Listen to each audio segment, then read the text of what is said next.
Body ritual among the Nacirema. The anthropologist has become so familiar with the diversity of ways in which different peoples behave in similar situations that he is not apt to be surprised by even the most exotic customs.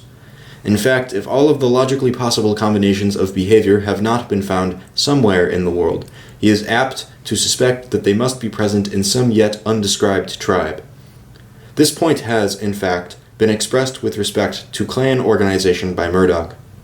In this light, the magical beliefs and practices of the Nacirema present such unusual aspects that it seems desirable to describe them as an example of the extremes to which human behavior can go. Professor Linton first brought the ritual of the Nacirema to the attention of anthropologists 20 years ago, but the culture of this people is still very poorly understood. They are a North American group living in the territory between the Canadian Cree, the Yaqui, and the Tarahumara of Mexico, and the Carib and Arawak of the Antilles. Little is known of their origin, although tradition states that they came from the east.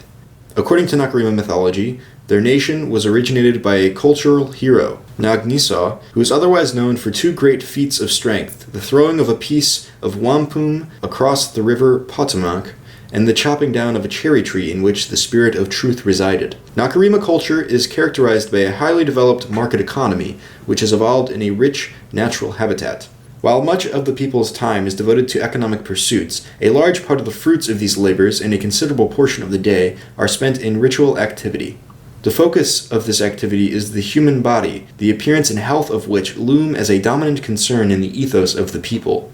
While such a concern is certainly not unusual, its ceremonial aspects and associated philosophy are unique. The fundamental belief underlying the whole system appears to be that the human body is ugly and that its natural tendency is to debility and to disease. Incarcerated in such a body, man's only hope is to avert these characteristics through the use of the powerful influences of ritual and ceremony. Every household has one or more shrines devoted to this purpose. The more powerful individuals in the society have several shrines in their houses, and, in fact, the opulence of a house is often referred to in terms of the number of such ritual centers it possesses. Most houses are of wattle and daub construction, but the shrine rooms of the more wealthy are walled with stone.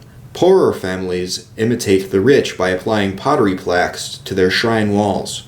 While each family has at least one such shrine, the rituals associated with it are not family ceremonies, but are private and secret. The rites are normally only discussed with children, and then only during the period when they are being initiated into these mysteries. I was able, however, to establish sufficient rapport with the natives to examine these shrines and to have the rituals described to me. The focal point of the shrine is a box or chest which is built into the wall. In this chest are kept the many charms and magical potions, without which no native believes he could live. These preparations are secured from a variety of specialized practitioners. The most powerful of these are the medicine men, whose assistants must be rewarded with substantial gifts. However, the medicine men do not provide the curative potions for their clients, but decide what the ingredients should be and then write them down in an ancient and secret language. This writing is understood only by the medicine men and by the herbalists who, for another gift, provide the required charm. The charm is not disposed of after it has served its purpose, but is placed in the charm box of the household shrine. As these magical materials are specific for certain ills, and the real or imagined maladies of the people are many, the charm box is usually full to overflowing. The magical packets are so numerous that people forget what their purposes were and fear to use them again. While the natives are very vague on this point, we can only assume that the idea in retaining all the old magical materials is that their presence in the charm box, before which the body rituals are conducted, will in some way protect the worshipper. Beneath the charm box is a small font. Each day, every member of the family in succession enters the shrine room,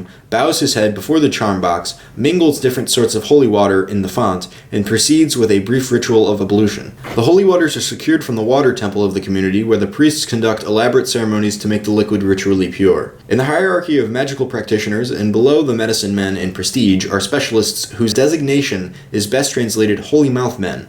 The Nacirema have an almost pathological horror of and fascination with the mouth, the condition of which is believed to have a supernatural influence on all social relationships. Were it not for the rituals of the mouth, they believe that their teeth would fall out, their gums bleed, their jaws shrink, their friends desert them, and their lovers reject them. They also believe that a strong relationship exists between oral and moral characteristics. For example, there is a ritual ablution of the mouth for children, which is supposed to improve their moral fiber. The daily body ritual performed by everyone includes a mouth rite. Despite the fact that these people are so punctilious about the care of the mouth, This rite involves a practice which strikes the uninitiated stranger as revolting. It was reported to me that the ritual consists of inserting a small bundle of hog hairs into the mouth, along with certain magical powders, and then moving the bundle in a highly formalized series of gestures. In addition to the private mouth rite, the people seek out a holy mouth man once or twice a year. These practitioners have an impressive set of paraphernalia, consisting of a variety of augurs, owls, probes, and prods. The use of these objects in the exorcism of the evils of the mouth involves almost unbelievable ritual torture of the client. The holy mouth man opens the client's mouth and, using the above-mentioned tools, enlarges any holes which decay may have created in the teeth. Magical materials are put into these holes. If there are no natural occurring holes in the teeth, large sections of one or more teeth are gouged out so that the supernatural substance can be applied. In the client's view, the purpose of these ministrations is to arrest decay and to draw friends. The extremely sacred and traditional character of the rites is evident in the fact that the natives return to the holy mouth men year after year, despite the fact that their teeth continue to decay. It is to be hoped that when a thorough study of the Nacirema is made, there will be careful inquiry into the personality structure of these people. One has but to watch the gleam in the eye of a holy mouthman as he jabs an awl into the exposed nerve to suspect that a certain amount of sadism is involved. If this can be established, a very interesting pattern emerges, for most of the population shows definite masochistic tendencies. It was to these that Professor Linton referred in discussing a distinctive part of the daily body ritual, which is performed only by men. This part of the ritual involves scraping and lacerating the surface of the face with a sharp instrument. Special women's rites are performed only 4 times during each lunar month, but what they lack in frequency is made up in barbarity. As part of this ceremony, women bake their heads in small ovens for about an hour. The theoretically interesting point is that what seems to be a preponderantly masochistic people have developed sadistic specialists. The medicine men have an imposing temple, a latipso, in every community of any size. The more elaborate ceremonies required to treat very sick patients can only be performed at this temple. These ceremonies involve not only the thaumaturge, but a permanent group of Vestal maidens who move sedately about the temple chambers in distinctive costume and headdress. The latipso ceremonies are so harsh that it is phenomenal that a fair proportion of the really sick natives who enter the temple ever recover. Small children whose indoctrination is still incomplete have been known to resist attempts to take them to the temple because that is where you go to die.